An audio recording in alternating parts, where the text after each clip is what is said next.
ਇਹ ਹੈ ਆਸਟ੍ਰੇਲੀਆ ਦਾ number 1 radio station radio ਹਾਂਜੀ।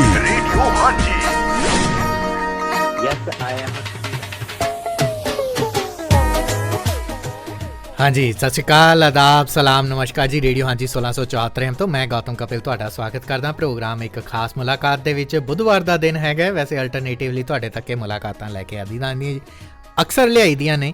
ਔਰ ਜਿਹੜੇ ਆਸਟ੍ਰੇਲੀਆ ਦੇ ਹਰ ਇੱਕ ਖੇਤਰ ਦੇ ਵਿੱਚ ਕੁਝ ਖਾਸ ਮੁਕਾਮ ਹਾਸਲ ਕਰਨ ਵਾਲੇ ਲੋਕ ਨੇ, ਉਹਨਾਂ ਦੇ ਨਾਲ ਉਹਨਾਂ ਦੀਆਂ ਮੁਲਾਕਾਤਾਂ, ਉਹਨਾਂ ਦੀ ਜ਼ਿੰਦਗੀ ਦੀਆਂ ਕਹਾਣੀਆਂ ਜਿਹੜੀਆਂ ਨੇ ਤੁਹਾਡੇ ਤੱਕ ਸਾਂਝੀਆਂ ਕਰੀਦੀਆਂ ਨੇ। ਸੋ ਅੱਜ ਦੇ ਦਿਨ ਲੈ ਕੇ ਆਏ ਹਾਂ ਜੀ ਅਸੀਂ ਸਿਡਨੀ ਦੇ ਇੱਕ ਬੜੇ ਹਰਮਨ ਪਿਆਰਾ ਚਿਹਰਾ ਹੈਗੇ ਨੇ, ਹਰਮੋਹਨ ਸਿੰਘ ਵਾਲੀਆ ਜੀ। ਔਰ ਬੜੇ ਐਕਟਿਵ ਰਹਿੰਦੇ ਹੈਗੇ ਨੇ। ਜਿੱਥੇ ਵੀ ਤੁਸੀਂ ਇਵੈਂਟ ਦੇਖਦੇ ਹੋ ਸਿਡਨੀ ਦੇ ਵਿੱਚ, ਕਿਤੇ ਵੀ ਉੱਤਰ ਦੱਖਣ ਪੂਰਬ ਪੱਛਮ ਜਿੱਥੇ ਮਰਜ਼ੀ ਇਵੈਂਟ ਹੋਵੇ ਤੇ ਹਰਮੋਹਨ ਵਾਲੀਆ ਜੀ ਉੱਥੇ ਮੌਜੂਦ ਜ਼ਰੂਰ ਹੋਣਗੇ।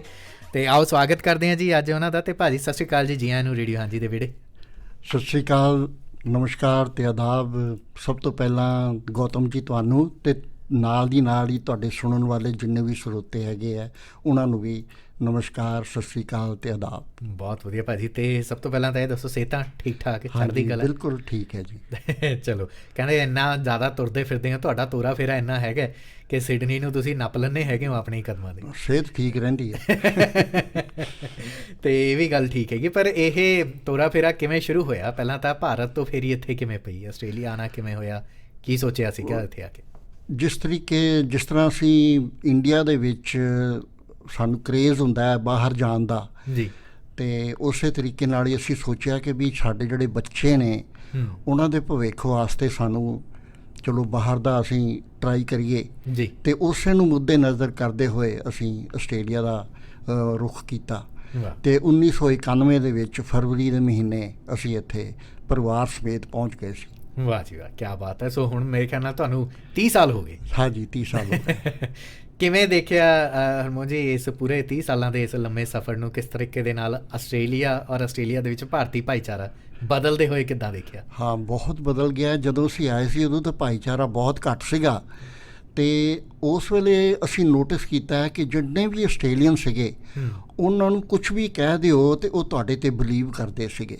ਰਾਈਟ। ਜਦ ਕਿ ਅੱਜ ਕੱਲ੍ਹ ਨਹੀਂ ਕਰਦੇ, ਕਿਉਂਕਿ ਸਾਡੇ ਬਿਹੇਵੀਅਰ ਦੇ ਨਾਲ ਜੋ ਅਸੀਂ ਕੁਛ ਕੀਤਾ ਹੈਗਾ, ਸਾਡੇ ਐਕਸ਼ਨਸ ਦੇ ਉੱਤੇ, ਉਸ ਦੇ ਨਾਲ ਉਹਨਾਂ ਦਾ ਮਤਲਬ ਬਿਹੇਵੀਅਰ, ਇਤਬਾਰ ਵੀ ਉੱਡ ਗਿਆ ਅਤੇ ਉਸ ਤਰੀਕੇ ਦੇ ਨਾਲ ਹੀ ਬਿਹੇਵੀਅਰ ਵੀ ਚੇਂਜ ਹੋ ਗਿਆ। ਅਤੇ ਪਹਿਲਾਂ ਇਸ ਤਰ੍ਹਾਂ ਨਹੀਂ ਸੀਗਾ ਅਤੇ ਬੜੇ ਹੈਲਪਫੁਲ ਸੀਗੇ। ਜਦੋਂ ਵੀ ਅਸੀਂ ਕੋਈ ਚੀਜ਼ ਅਸੀਂ ਪੁੱਛਣੀ ਅਤੇ ਉਹਨਾਂ ਨੇ ਬੜੇ ਠਰਮੇ ਦੇ ਨਾਲ ਉਹਨਾਂ ਨੇ ਸਾਨੂੰ ਗਾਈਡ ਕਰਨਾ ਅਤੇ ਇਸ ਤਰੀਕੇ ਦੇ ਨਾਲ ਉਸ ਵੇਲੇ ਦਾ ਮਾਹੌਲ ਸੀਗਾ। ਅਤੇ ਉਸ ਵੇਲੇ ਇੰਡੀਅਨ ਸ਼ੋਪਸ ਵੀ ਨਹੀਂ ਸੀਗੀਆਂ, ਇੱਕ ਦੋ ਹੀ ਸੀਗੀਆਂ ਅਤੇ ਰੈਸਟੋਰੈਂਟ ਵੀ ਬਹੁਤ ਘੱਟ ਸੀਗੇ। ਅੱਛਾ ਜੀ। ਹਾਂਜੀ।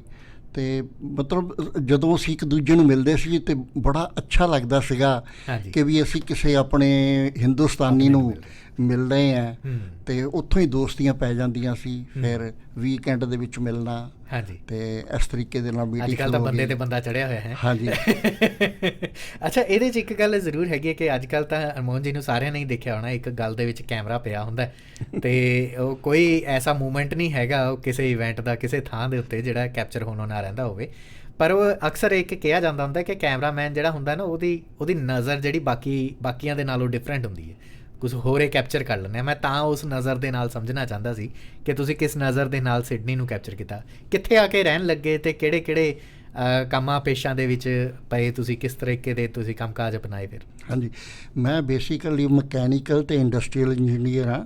ਰਾਈਟ। ਅਤੇ ਸਭ ਤੋਂ ਪਹਿਲਾਂ ਅਸੀਂ ਜਦੋਂ ਇੱਥੇ ਲੈਂਡ ਕੀਤੇ ਅਤੇ ਸਾਨੂੰ ਉਹ ਬੰਦੇ ਅਮਰਜੀਤ ਸਿੰਘ ਜੀ ਉੱਥੇ ਰਹਿੰਦੇ ਸੀ ਅਤੇ ਉਹਨਾਂ ਨੇ ਸਾਨੂੰ ਪਿਕਅਪ ਕੀਤਾ। ਉਹ ਲਿਡਕਮ ਰਹਿੰਦੇ ਸੀ। ਹਾਂਜੀ। ਅਤੇ ਅਸੀਂ ਹਫ਼ਤਾ ਕੁ ਉਹਨਾਂ ਕੋਲ ਰਹੇ ਅਤੇ ਉਸ ਤੋਂ ਬਾਅਦ ਸਾਨੂੰ ਉਹ ਬੰਦੇ ਵਿੱਚ ਉਹਨਾਂ ਨੇ ਸੈਟਲ ਕਰਤਾ। ਅਸੀਂ ਇੱਕ ਯੂਨਿਟ ਲੈ ਲਿਆ ਅਤੇ ਉਸ ਵੇਲੇ 2 ਬੈਡਰੂਮ ਦਾ ਕਿਰਾਇਆ $250 ਹੁੰਦਾ ਸੀ। ਅਤੇ ਉਹਨਾਂ ਨੇ ਸਾਰੇ ਜਿੰਨੀਆਂ ਫੋਰਮੈਲਿਟੀਜ਼ ਸੀਗੀਆਂ, ਹਾਂਜੀ, ਸੋਸ਼ਲ ਸਿਕਿਉਰਿਟੀ ਦੀਆਂ ਜਾਂ ਬੈਂਕ ਦੀਆਂ, ਹੋਰ ਜੋ ਵੀ ਮੈਡੀਕਲ ਦੇ, ਉਹ ਸਾਰਾ ਕੁਛ ਉਹਨਾਂ ਨੇ ਕਰਵਾ ਕੇ ਅਤੇ ਉੱਥੇ ਸਾਨੂੰ। ਪਰ ਜੋਬ ਉਸ ਵੇਲੇ ਬਹੁਤ ਮੁਸ਼ਕਿਲ ਸੀ ਕਿਉਂਕਿ ਰਿਸੈਸ਼ਨ ਦਾ ਮੌਕਾ ਸੀ ਅਤੇ ਜੋਬ ਲੈਣੀ ਬਹੁਤ ਮੁਸ਼ਕਿਲ ਸੀਗੀ ਅਤੇ ਸਟਰਗਲ ਕੀਤਾ ਪਰ ਪੋਜ਼ੀਟਿਵ ਰਹੇ ਅਸੀਂ। ਓਕੇ। ਅਤੇ ਉਸ ਵੇਲੇ ਟੇਫ ਦੇ ਵਿੱਚ ਕਲਾਸਿਸ ਮਾਈਗਰੈਂਟਸ ਵਾਸਤੇ ਫਰੀ ਸੀਗੀਆਂ। ਅੱਛਾ ਜੀ। ਹਾਂਜੀ। ਜਿੰਨੇ ਮਰਜ਼ੀ ਕੋਰਸ ਕਰੋ। ਓਕੇ, ਤੁਹਾਨੂੰ ਕਾਬਲ ਬਣਾਉਣ ਦੀ ਪੂਰੀ ਕੋਸ਼ਿਸ਼ ਹੁੰਦੀ ਸੀ। ਹਾਂਜੀ, ਅਤੇ ਉਹ ਮੈਂ ਵੀ ਫਿਰ ਆਪਣੇ ਜਿਹੜਾ ਮੇਰਾ ਸਬਜੈਕਟ ਸੀਗਾ ਹਾਂਜੀ ਕੁਆਲਿਟੀ ਅਸ਼ੋਰੈਂਸ ਦਾ, ਮੈਂ ਉਹਦੇ ਵਿੱਚ ਜਿੰਨੇ ਸਬਜੈਕਟ ਸੀ ਸਾਰੇ ਹੀ ਲੈ ਲਏ, 5-6 ਸਬਜੈਕਟ। ਉਹ ਇਸ ਕਰਕੇ ਲੈ ਲਏ ਕਿ ਮੈਨੂੰ, ਕਿਉਂਕਿ ਇੱਥੇ ਤਾਂ ਲੋਕਲ ਐਕਸਪੀਰੀਅੰਸ ਉਸ ਵੇਲੇ ਮੰਗਦੇ ਸੀ, ਅਤੇ ਲੋਕਲ ਐਕਸਪੀਰੀਅੰਸ ਕਿੱਥੋਂ ਆਉਣਾ। ਨਾਲੇ ਸਾਨੂੰ ਇੱਥੋਂ ਦੇ ਕਲਚਰ ਦੇ ਬਾਰੇ ਪਤਾ ਨਹੀਂ ਸੀ ਕਿ ਇੱਥੋਂ ਦੀ ਇੰਡਸਟਰੀ ਡਿਮਾਂਡ ਕੀ ਕਰਦੀ ਹੈ। ਉਹ ਸਿੱਖਣ ਵਾਸਤੇ ਅਸੀਂ ਮਤਲਬ ਐਡਮਿਸ਼ਨ ਲੈ ਲਈ। ਠੀਕ ਹੈ। ਅਤੇ ਉਹਦੇ ਨਾਲ ਮੈਨੂੰ ਕੀ ਹੋਇਆ ਕਿ ਮੈਨੂੰ ਇੱਥੋਂ ਐਸੋਸੀਏਟ ਡਿਪਲੋਮਾ ਮਿਲ ਗਿਆ ਇੰਡਸਟਰੀਅਲ ਇੰਜੀਨੀਅਰਿੰਗ ਦਾ, ਕਿਉਂਕਿ ਬਾਕੀ ਸਬਜੈਕਟਸ ਦੇ ਵਿੱਚ ਮੈਨੂੰ ਛੋਟ ਮਿਲ ਗਈ। ਓਕੇ, ਅਤੇ ਮੈਂ 1 ਸਾਲ ਦੇ ਵਿੱਚ ਹੀ ਮੈਂ ਮਤਲਬ ਇੱਕ ਹੋਰ ਸਾਨੂੰ ਐਸੋਸੀਏਟ ਡਿਪਲੋਮਾ ਮਿਲ ਗਿਆ ਆਸਟ੍ਰੇਲੀਆ ਦਾ। ਜੀ ਜੀ, ਜਿਹੜਾ ਕਿ ਮੈਨੂੰ ਇੱਥੋਂ ਦੇ ਲੋਕਾਂ ਨੇ ਕਿਹਾ ਕਿ ਵੀ ਤੂੰ ਇਹੀ ਸ਼ੋਅ ਕਰਿਆ ਕਰ, ਆਪਣੀ ਜਿਹੜੀ ਇੰਡੀਅਨ ਦੀ ਜਿਹੜੀ ਕੁਆਲੀਫਿਕੇਸ਼ਨ ਹੈ ਉਹ ਨਾ ਸ਼ੋਅ ਕਰਿਆ ਕਰ, ਕਿਉਂਕਿ ਤੂੰ ਓਵਰ ਕੁਆਲੀਫਾਈਡ ਨਜ਼ਰ ਆਉਣਾ ਹੈ। ਅਤੇ ਮੈਂ ਆਮ ਤੌਰ 'ਤੇ ਮੈਂ ਦੇਖਿਆ ਕਿ ਜਿਹੜੇ ਬੰਦੇ ਸਾਡੀ ਇੰਟਰਵਿਊ ਲੈਂਦੇ ਸੀ ਆਮ ਤੌਰ 'ਤੇ HSC ਹੁੰਦੇ ਸੀਗੇ। ਅੱਛਾ। ਅਤੇ ਉਹਨਾਂ ਨੂੰ ਐਕਸਪੀਰੀਅੰਸ ਹੁੰਦਾ ਸੀ, ਕੋਈ ਜਾਂ ਉਹਦਾ ਮਾਲਕ ਬਣ ਗਿਆ ਜਾਂ ਉਹ ਜਿਸ ਤਰੀਕੇ ਦੇ ਨਾਲ ਵੀ ਉਹਨੇ ਰਾਈਜ਼ ਕੀਤਾ, ਪਰ ਮੋਸਟਲੀ HSC ਉਹਨਾਂ ਨੇ ਕੀਤੀ ਹੁੰਦੀ ਸੀਗੀ। ਅਤੇ ਸਭ ਤੋਂ ਪਹਿਲਾਂ ਮੈਨੂੰ ਜਿਹੜੀ ਜੋਬ ਮਿਲੀ ਉਹ ਮਿਲੀ ਇਲੈਕਟ੍ਰੋਨਿਕ ਇੰਡਸਟਰੀ ਦੇ ਵਿੱਚ। ਅੱਛਾ ਜੀ। ਮੈਂ ਮਕੈਨੀਕਲ ਇੰਜੀਨੀਅਰ ਹਾਂ ਅਤੇ ਮੈਨੂੰ ਇਲੈਕਟ੍ਰੋਨਿਕਸ ਦੇ ਵਿੱਚ ਜੋਬ ਮਿਲੀ। ਓਕੇ। ਅਤੇ ਇਲੈਕਟ੍ਰੋਨਿਕਸ ਦੇ ਵਿੱਚ ਕੁਆਲਿਟੀ ਸਿਸਟਮ ਨੂੰ ਸੈੱਟ ਕਰਨਾ ਸੀ, ਉਹਨਾਂ ਕੋਲ ਕੋਈ ਕੁਆਲਿਟੀ ਸਿਸਟਮ ਨਹੀਂ ਸੀ। ਉਸ ਟਾਈਮ ਦੇ ਉੱਤੇ ਇਹ ਮੈਂਡੇਟਰੀ ਸੀਗਾ ਕਿ ਜੇ ਤੁਸੀਂ ਇੰਡਸਟਰੀ ਚਲਾਉਣੀ ਹੈ ਅਤੇ ਤੁਹਾਨੂੰ quality assurance as per international standard ISO 9001 ਲੈਣਾ ਜ਼ਰੂਰੀ ਹੈ। ਓਕੇ। ਅਤੇ ਮੈਂ ਉਹਦੇ ਵਿੱਚ ਮਹਾਰਤ ਥੋੜ੍ਹੀ ਜਿਹੀ ਪ੍ਰਾਪਤ ਕਰ ਲਈ ਸੀ ਆਲਰੇਡੀ, ਟੇਪ ਦੇ ਵਿੱਚੋਂ ਵੀ, ਅਤੇ ਕੁਛ ਮੈਂ ਜਿਹੜਾ ਇੰਡੀਆ ਤੋਂ ਉਸ ਵੇਲੇ ਉਹ ਸ਼ੁਰੂ ਹੋਇਆ ਸੀ ਅਜੇ ਪੂਰੀ ਤਰ੍ਹਾਂ ਨਹੀਂ ਸੀ ਸਿੱਖਿਆ, ਹਾਲੇ ਸ਼ੁਰੂ ਹੋਇਆ ਸੀ ਜੀ। ਅਤੇ ਖੈਰ ਮੈਂ ਉੱਥੇ ਇਲੈਕਟ੍ਰੋਨਿਕ ਇੰਡਸਟਰੀ ਦੇ ਵਿੱਚ ਕੁਆਲਿਟੀ ਸਿਸਟਮ ਜਿਹੜੇ ਬਣਾਉਣੇ ਸੀ ਉਹ ਮੈਂ ਸ਼ੁਰੂ ਕਰ ਦਿੱਤੇ। ਅਤੇ ਜਿਹੜਾ ਮੇਰਾ ਮੈਨੇਜਰ ਸੀਗਾ ਉਹ ਕਹਿਣ ਲੱਗਾ ਕਿ ਸਾਡੇ ਲੋਕਾਂ ਨੂੰ ਕੁਆਲਿਟੀ ਬਾਰੇ ਬੇਸਿਕ ਫੰਡਾਮੈਂਟਲ ਨਹੀਂ ਪਤਾ, ਅਤੇ ਤੂੰ ਇੱਕ ਲੈਕਚਰ ਤਿਆਰ ਕਰ। ਅੱਛਾ ਜੀ। ਅਤੇ ਉਹ ਅਸੀਂ ਸਾਰੇ ਸਟਾਫ ਨੂੰ ਅਸੀਂ ਉਹ ਲੈਕਚਰ ਤੇਰਾ ਸੁਣਾਵਾਂਗੇ। ਠੀਕ ਹੈ। ਮੈਂ ਕਿਹਾ ਅੱਛਾ ਜੀ। ਮੈਂ ਉਹ ਤਿਆਰ ਕੀਤਾ। ਉਸ ਨੇ ਜਿਸ ਵੇਲੇ ਮੇਰੇ ਮੈਨੇਜਰ ਨੇ ਦੇਖਿਆ ਅਤੇ ਉਹਨੇ ਕਿਹਾ ਯਾਰ ਤੂੰ ਤਾਂ ਕਮਾਲ ਕਰਤੀ, ਇਹ ਚੀਜ਼ਾਂ ਤਾਂ ਮੈਂ ਜਦੋਂ ਕੋਰਸ ਅਟੈਂਡ ਕਰਨ ਜਾਂਦਾ ਹੈ ਅਤੇ ਇਹ ਤਾਂ ਉੱਥੇ ਇਹ ਚੀਜ਼ਾਂ ਸਿਖਾਉਂਦੇ ਨੇ ਅਤੇ ਤੈਨੂੰ ਤਾਂ ਪਹਿਲਾਂ ਹੀ ਪਤਾ ਹੈਗੀਆਂ। ਮੈਂ ਕਿਹਾ ਹਾਂਜੀ, ਸਾਡਾ ਐਕਸਪੀਰੀਅੰਸ ਹੈਗਾ ਹੈ ਅਤੇ ਨਾਲੇ ਇੱਥੇ ਕੁਛ ਪੜ੍ਹਿਆ ਵੀ ਹੈ ਅਤੇ ਉਹਦਾ ਕੋਂਬੀਨੇਸ਼ਨ ਹੈਗਾ। ਕਹਿਣ ਲੱਗਾ ਵੈਰੀ ਗੁੱਡ। ਅਤੇ ਉਹਨੇ ਆਪਣਾ ਇੱਕ ਫਰਾਈਡੇ ਦਾ ਡੇ ਸੀ ਮੇਰੇ ਖਿਆਲ, ਉਹਨੇ ਉਹ ਨੀਅਤ ਕਰਤਾ ਅਰਲੀ ਇਨ ਦਾ ਮੋਰਨਿੰਗ ਉੱਥੇ ਸਭ ਤੋਂ ਪਹਿਲਾਂ ਟੀ ਟਾਈਮ ਦੇ ਉੱਤੇ ਅੱਧੇ ਘੰਟੇ ਦਾ ਮੇਰਾ ਲੈਕਚਰ ਹੋਇਆ ਕਰੇਗਾ, ਉਹ ਉੱਥੇ ਮੈਂ ਦਿੱਤਾ। ਅੱਛਾ। ਅਤੇ ਮੈਨੂੰ ਨਹੀਂ ਸੀ ਪਤਾ, ਪਿੱਛੋਂ ਆ ਕੇ ਜਿਹੜਾ CEO ਸੀ ਉਸ ਕੰਪਨੀ ਦਾ ਉਹ ਆ ਕੇ ਪਿੱਛੇ ਖੜ੍ਹਾ ਹੋ ਗਿਆ। ਅੱਛਾ। ਇੱਕ ਤਾਂ ਮੈਂ ਡਰਾ, ਮੇਰੇ ਲੱਤਾਂ ਵੀ ਕੰਬਣ, ਕਿਉਂਕਿ ਤੁਸੀਂ ਫੇਸ ਕਰ ਰਹੇ ਹੋ ਟੌਪ ਬੌਸ ਨੂੰ ਅਤੇ ਕਿ ਤੁਸੀਂ ਕੋਈ ਗਲਤੀ ਨਾ ਕਰ ਦਿਓ। ਐਨੀਵੇ ਜਦੋਂ ਮੈਂ ਉਹਦੇ ਵੱਲ ਨਹੀਂ ਵੇਖਿਆ, ਫਿਰ ਮੈਂ ਆਪਣਾ ਲੈਕਚਰ ਦਿੰਦਾ ਰਿਹਾ ਅਤੇ ਲੋਕਾਂ ਦੇ ਕੁਛ ਕੁਐਸਚਨ ਸੀ ਉਹ ਪੂਰੇ ਕੀਤੇ, ਉਹਨਾਂ ਨੂੰ ਬੜੇ ਸੈਟਿਸਫੈਕਟਲੀ ਉਹਨਾਂ ਨੂੰ ਜਵਾਬ ਦਿੱਤਾ। ਅਤੇ ਜਦੋਂ ਖਤਮ ਹੋ ਗਿਆ ਸਾਰਿਆਂ ਨੇ ਉਹਨੇ ਬੜੀ ਤਾੜੀ ਤੂੜੀ ਮਾਰੀ ਕਿ ਹਾਂ ਸਾਨੂੰ ਕੁਛ ਬੇਸਿਕ ਸਾਨੂੰ ਪਤਾ ਲੱਗੀ ਆ। ਉਸ ਤੋਂ ਬਾਅਦ ਜਿਹੜਾ CEO ਸੀਗਾ ਜੀ ਉਹ ਕਹਿਣ ਲੱਗਾ ਕਿ ਇਹ ਤਾਂ ਜਿਹੜਾ ਹੁਣ ਵਰਕਿੰਗ ਸਟਾਫ ਹੈ, ਜਿਹੜੇ ਵਰਕਮੈਨ ਹੈ, ਤੂੰ ਉਹਨਾਂ ਨੂੰ ਦਿੱਤਾ, ਅਗਲੇ ਹਫਤੇ ਇਹੀ ਲੈਕਚਰ ਜਿਹੜੇ ਜਿੰਨੇ ਮੈਨੇਜਰ ਹੈ ਸਾਰਿਆਂ ਨੂੰ ਦੇਈ। ਅੱਛਾ। ਫਿਰ ਇਸੇ ਤਰ੍ਹਾਂ ਹੀ ਦਿੱਤਾ। ਫਿਰ ਉਹ ਚੱਲ ਪਿਆ ਕੰਮ ਇਸ ਤਰੀਕੇ ਦੇ ਨਾਲ। ਅਤੇ ਮੈਂ ਉੱਥੇ 1.5 ਸਾਲ ਕੰਮ ਕੀਤਾ ਅਤੇ ਰਿਸੈਸ਼ਨ ਕਰਕੇ ਉਹ ਫਿਰ ਕੰਪਨੀ ਦੇ ਵਿੱਚੋਂ ਉਹਨਾਂ ਨੇ ਕੁਛ ਰਿਟਰੈਂਚ ਕੀਤੇ, ਕਿਉਂਕਿ ਮੈਂ ਤਾਂ ਕਾਂਟਰੈਕਟ ਦੇ ਉੱਤੇ ਸੀਗਾ ਅਤੇ ਮੈਨੂੰ ਫਿਰ ਰਿਟਰੈਂਚਮੈਂਟ ਮਿਲ ਗਈ। ਉਸ ਤੋਂ ਬਾਅਦ ਫਿਰ ਮੈਂ ਹੋਰ ਜੋਬ ਲੱਭੀ, ਉਹ ਸੀ ਕੈਮੀਕਲ ਇੰਡਸਟਰੀ। ਅੱਛਾ। ਉੱਥੇ ਵੀ ਮੇਰਾ ਕੋਈ ਐਕਸਪੀਰੀਅੰਸ ਨਹੀਂ ਸੀਗਾ, ਪਰ ਇਹਨਾਂ ਨੂੰ ਮੈਂ ਸਰਟੀਫਿਕੇਸ਼ਨ ਲੈ ਦਿੱਤੀ ਸੀ। ਅੱਛਾ। ISO 9000 ਦੀ ਸਟੈਂਡਰਡ ਆਸਟ੍ਰੇਲੀਆ ਤੋਂ ਜੀ। ਅਤੇ ਉਹਨਾਂ ਨੇ ਵੀ ਮੈਨੂੰ ਫਿਰ ਉਹ, ਕਿਉਂਕਿ ਮੈਂ ਆਲਰੇਡੀ ਇੱਕ ਲੈ ਚੁੱਕਾ ਸੀਗਾ ਸਰਟੀਫਿਕੇਸ਼ਨ ਜੀ, ਉਹਦੇ ਬੇਸ 'ਤੇ ਕੈਮੀਕਲ ਇੰਡਸਟਰੀ ਵਾਲਿਆਂ ਨੇ ਮੈਨੂੰ ਰੱਖ ਲਿਆ। ਠੀਕ। ਉੱਥੇ ਵੀ ਫਿਰ ਉਹਨਾਂ ਨੇ ਮੈਨੂੰ 2 ਸਾਲ ਦਾ ਪੀਰੀਅਡ ਦਿੱਤਾ, ਪਰ ਮੈਂ 8 ਮਹੀਨੇ ਦੇ ਵਿੱਚ ਹੀ ਉਹਨਾਂ ਨੂੰ ਸਰਟੀਫਿਕੇਸ਼ਨ ਲੈ ਦਿੱਤੀ। ਅੱਛਾ, ਕਿਆ ਬਾਤ ਹੈ। ਅਤੇ ਉਹਨਾਂ ਨੇ ਕਿਹਾ ਕਿ ਵੀ ਦੇਖੋ ਇਹ ਅਸੀਂ ਤੁਹਾਨੂੰ ਸੈਲਰੀ ਨਹੀਂ ਦੇ ਸਕਦੇ, ਕਿਉਂਕਿ ਇਸ ਲੈਵਲ ਦੇ ਉੱਤੇ ਸੈਲਰੀ ਜ਼ਿਆਦਾ ਹੁੰਦੀ ਹੈ। ਜੀ। ਸਾਡੀ ਕੰਪਨੀ ਛੋਟੀ ਹੈ, ਪਰ ਇਹ ਅਸੀਂ ਤੁਹਾਨੂੰ ਉਨੀ ਦੇਰ ਤੱਕ ਰੱਖਾਂਗੇ ਜਦ ਤੱਕ ਸਰਟੀਫਿਕੇਸ਼ਨ ਨਹੀਂ ਮਿਲਦੀ। ਠੀਕ ਹੈ। ਪਰ ਮੇਰੇ ਅੰਦਰ ਬਹੁਤ ਜੋਸ਼ ਸੀਗਾ, ਪੈਸ਼ਨ ਸੀਗਾ ਕਿ ਮੈਂ ਜਿੰਨੀ ਜਲਦੀ ਹੁੰਦਾ ਹੈ, ਜਿੰਨੀਆਂ ਸਰਟੀਫਿਕੇਸ਼ਨ ਮੈਂ ਲੈ ਸਕਦਾ ਲਵਾਂ। ਲੈ ਦਵਾਂ। ਤੇ ਮੈਂ ਉਹ 8 ਮਹੀਨੇ 'ਚ ਲੈ ਤੀ। 2 ਸਾਲ ਦਾ ਕੰਮ 8 ਮਹੀਨੇ 'ਚ ਕਰਤਾ। ਜੀ। ਉਹ 9ਵੇਂ ਮਹੀਨੇ ਮੈਨੂੰ ਵੀ ਜਵਾਬ ਦੇ ਦਿੱਤਾ। ਸਾਡਾ ਕੰਮ ਹੋ ਗਿਆ ਹੁਣ ਤੋਂ ਚੱਲ। ਹਾਂਜੀ, ਪਰ ਖੈਰ 1 ਮਹੀਨੇ ਬਾਅਦ ਮੈਨੂੰ ਫਿਰ ਇਲੈਕਟ੍ਰੀਕਲ ਇੰਡਸਟਰੀ ਦੇ ਵਿੱਚ ਜੋਬ ਮਿਲ ਗਈ। ਰਾਈਟ। ਮੈਂ ਲੱਭ ਰਿਹਾ ਸੀ ਆਟੋਮੋਟਿਵ ਇੰਡਸਟਰੀ, ਕਿਉਂਕਿ ਮੇਰੀ ਬੈਕਗਰਾਊਂਡ ਆਟੋਮੋਟਿਵ ਹੈ ਜੀ। ਤੇ ਲੱਭਦੇ 2 ਸਾਲ ਲੱਗ ਗਏ। ਫਿਰ ਮੈਰਿਕਵਿਲ ਦੇ ਵਿੱਚ ਇੱਕ ਕਾਰ ਮੈਨੂਫੈਕਚਰਰ ਨੂੰ ਸਟੀਅਰਿੰਗ ਗੇਅਰ ਸਪਲਾਈ ਕਰਦੇ ਸੀ। ਅੱਛਾ ਜੀ। TRW ਅਮਰੀਕਨ ਕੰਪਨੀ ਸੀ ਜੀ। ਟਰਾਈ ਸਟਾਰ ਸਟੀਅਰਿੰਗ, ਹਾਂਜੀ, ਆਟੋਮੋਟਿਵ ਕੰਪਨੀ ਸੀਗੀ। ਤੇ ਉਹ ਚਾਰੋਂ ਕਾਰ ਮੈਨੂਫੈਕਚਰਰਸ ਨੂੰ ਸਟੀਅਰਿੰਗ ਗੇਅਰ ਸਪਲਾਈ ਕਰਦੇ ਸੀ। ਅੱਛਾ। ਹਾਂਜੀ।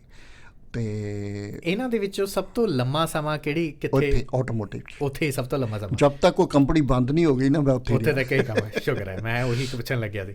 ਤੇ ਇਹਦਾ 'ਚ ਹਰਮਨ ਜੀ ਇੱਕ ਗੱਲ ਇਹ ਜ਼ਰੂਰ ਹੁੰਦੀ ਹੈ ਕਿ ਜਦੋਂ ਤੁਸੀਂ ਇਹਨਾਂ ਮੁਲਕਾਂ ਦੇ ਵਿੱਚ ਆ ਜਾਂਦੇ ਹੋ ਆਪਣੀਆਂ ਜੜ੍ਹਾਂ ਤੋਂ ਟੁੱਟ ਕੇ, ਹੈ ਨਾ, ਸੋ ਇੰਨਾ ਸੌਖਾ ਨਹੀਂ ਹੁੰਦਾ ਹੈਗਾ, ਕਿਉਂਕਿ ਇੱਕ ਤੁਸੀਂ ਆਪਣੀ ਜੀਵਿਕਾ ਵੀ ਤੋੜਨੀ ਹੁੰਦੀ ਹੈ, ਆਪਣੇ ਘਰ ਪਰਿਵਾਰ ਨੂੰ ਵੀ ਪਾਲਣਾ ਹੁੰਦਾ ਹੈਗਾ। ਸੋ ਤੁਸੀਂ ਆਪਣੀ ਇੱਕ ਜਿਹੜੀ ਨੌਕਰੀ ਹੈਗੀ ਉਹ ਚਾਹੇ ਮਨ ਮਾਰ ਕੇ ਚਾਹੇ ਜਿਵੇਂ ਮਰਜ਼ੀ ਕਰਦੇ ਜ਼ਰੂਰ ਰਹਿੰਦੇ ਹੈਗੇ ਹੋ, ਪਰ ਇੱਕ ਪੈਸ਼ਨ ਜਿਹੜਾ ਹੁੰਦਾ ਹੈ ਜੋ ਕਿ ਤੁਹਾਡਾ ਇੱਕ ਹੈਗਾ ਕਿ ਕਮਿਊਨਿਟੀ ਦੇ ਵਿੱਚ ਵਿਚਰਨਾ ਅਤੇ ਉਹ ਸਾਰੀਆਂ ਗਤੀਵਿਧੀਆਂ ਦੇ ਵਿੱਚ ਹਿੱਸਾ ਲੈਣਾ, ਸ਼ਿਰਕਤ ਕਰਨਾ, ਹੈ ਨਾ, ਸਟੇਜ ਦਾ ਇੱਕ ਹਿੱਸਾ ਬਣਨਾ, ਬੈਕ ਸਟੇਜ, ਫਰੰਟ ਸਟੇਜ, ਉਹ ਸਾਰਾ ਕਿਵੇਂ ਸੀਗਾ ਵੀ ਉਹ ਅੰਦਰੋਂ ਤੁਣਕੇ ਮਾਰਦਾ ਰਿਹਾ ਵੀ ਨਹੀਂ ਉਹ ਵੀ ਕੁਝ ਕਰਨਾ ਹੈ? ਨਹੀਂ, ਨਾਲ ਦੀ ਨਾਲ ਮੇਰਾ ਕਮਿਊਨਿਟੀ ਦਾ ਕੰਮ ਵੀ ਚੱਲਦਾ ਰਿਹਾ। ਉਸ ਵੇਲੇ ਨਾ ਗੌਰਮੈਂਟ ਨੇ ਇੱਕ ਮਲਟੀਕਲਚਰ ਰੇਡੀਓ ਸਟੇਸ਼ਨ ਚਲਾਇਆ ਸੀ। ਅੱਛਾ ਜੀ। ਤੇ 92-93 ਦੇ ਵਿੱਚ ਜੀ। ਤੇ ਪ੍ਰਿਤਪਾਲ ਸਿੰਘ ਭੱਲਾ ਰਹਿੰਦੇ ਸੀ ਇੱਥੇ, ਤੇ ਉਹਨਾਂ ਨੇ ਉਹ ਇੰਚਾਰਜ ਸੀਗੇ, ਉਹਨਾਂ ਨੇ ਸੰਭਾਲਿਆ। ਤੇ ਉਹਨਾਂ ਨੇ ਮੈਨੂੰ, ਮੈਂ ਗੁਰਦੁਆਰੇ ਜਾਂਦਾ ਸੀ, ਉੱਥੇ ਦੇਖਦੇ ਸੀ, ਮੈਂ ਤਬਲਾ ਵੀ ਵਜਾਉਂਦਾ ਸੀ ਗੁਰਦੁਆਰੇ। ਅੱਛਾ, ਵਾਹ। ਉਦੋਂ ਤਾਂ ਰਾਗੀ ਨਹੀਂ ਸੀ ਆਉਂਦੇ, ਤੇ ਲੋਕਲੀ ਕਰਦੇ ਸੀ ਕੀਰਤਨ। ਓਕੇ। ਤੇ ਉਹਨਾਂ ਨਾਲ ਮੈਂ ਤਬਲਾ ਵਜਾਉਂਦਾ ਸੀ। ਜੀ। ਤੇ ਉਹ ਗੱਲਬਾਤ ਦੇ ਵਿੱਚ ਉਹ ਕਹਿਣ ਲੱਗੇ ਕਿ ਅਸੀਂ ਰੇਡੀਓ ਸਟੇਸ਼ਨ ਸਟਾਰਟ ਕਰਨ ਲੱਗੇ ਹਾਂ, ਤੇ ਤੂੰ ਨਿਊਜ਼ ਪੜ੍ਹਨੀ ਹੈ। ਅੱਛਾ, ਵਾਹ ਜੀ ਵਾਹ। ਮੈਂ ਕਿਹਾ ਅੱਛਾ ਜੀ। ਹਾਂਜੀ। ਤੇ ਨਿਊਜ਼, ਮੈਂ ਫਿਰ ਨਿਊਜ਼ ਰੀਡਰ ਬਣ ਗਿਆ। ਰਾਹ। ਤੇ ਉਹ ਮੇਰਾ ਆਪਣਾ ਸਟਾਈਲ ਸੀ ਨਿਊਜ਼ ਪੜ੍ਹਨ ਦਾ ਵੀ। ਜੀ। ਤੇ ਪਰ ਨਿਊਜ਼ ਲਈਏ ਕਿੱਥੋਂ? ਨਾ ਕੋਈ ਅਖਬਾਰ ਉਸ ਵੇਲੇ, ਸੋਰਸ ਨਹੀਂ ਹੈਗੇ, ਸੋਰਸ ਨਹੀਂ ਸੀ, ਇੰਟਰਨੈਟ ਵੀ ਨਹੀਂ ਸੀਗਾ। ਫਿਰ ਮੈਂ ਆਪਣੇ ਇੰਡੀਅਨ ਕਾਉਂਸਲੇਟ ਨਾਲ ਗੱਲ ਕੀਤੀ। ਉਹ ਕਹਿੰਦੇ ਕਿ ਸਾਡੇ ਕੋਲ ਅਖਬਾਰਾਂ ਆਉਂਦੀਆਂ, ਤੂੰ ਲੈ ਲਿਆ ਕਰ। ਅੱਛਾ। ਤੇ ਉਹਨੂੰ ਟਰਾਂਸਲੇਟ ਕਰ ਲਿਆ ਕਰ। ਮੈਂ ਕਿਹਾ ਇਹ ਤਾਂ ਬਹੁਤ ਅੱਛਾ, ਪਰ ਹਫਤਾ ਪੁਰਾਣੀ ਹੈ।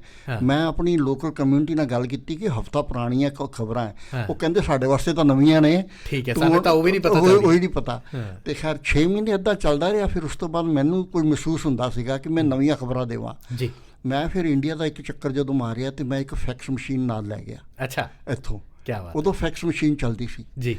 ਤੇ ਮੈਂ ਆਪਣੇ ਫਾਦਰ ਨੂੰ ਕਿਹਾ ਕਿ ਵੀ ਤੁਸੀਂ ਇੱਕ ਦਿਨ ਪਹਿਲਾਂ ਜਾਂ ਸਵੇਰੇ ਮੈਨੂੰ ਨਾ, ਜੀ, ਮੈਨੂੰ ਇਹ ਖਬਰਾਂ ਜਿਹੜੀਆਂ ਨੇ ਫੈਕਸ ਕਰ, ਇੱਕ ਦੋ ਪੇਜ ਜਿਹੜੇ ਹੈ ਮੇਨ ਖਬਰਾਂ, ਉਹ ਤੁਸੀਂ ਮੈਨੂੰ ਫੈਕਸ ਕਰ ਦਿਆ ਕਰੋ।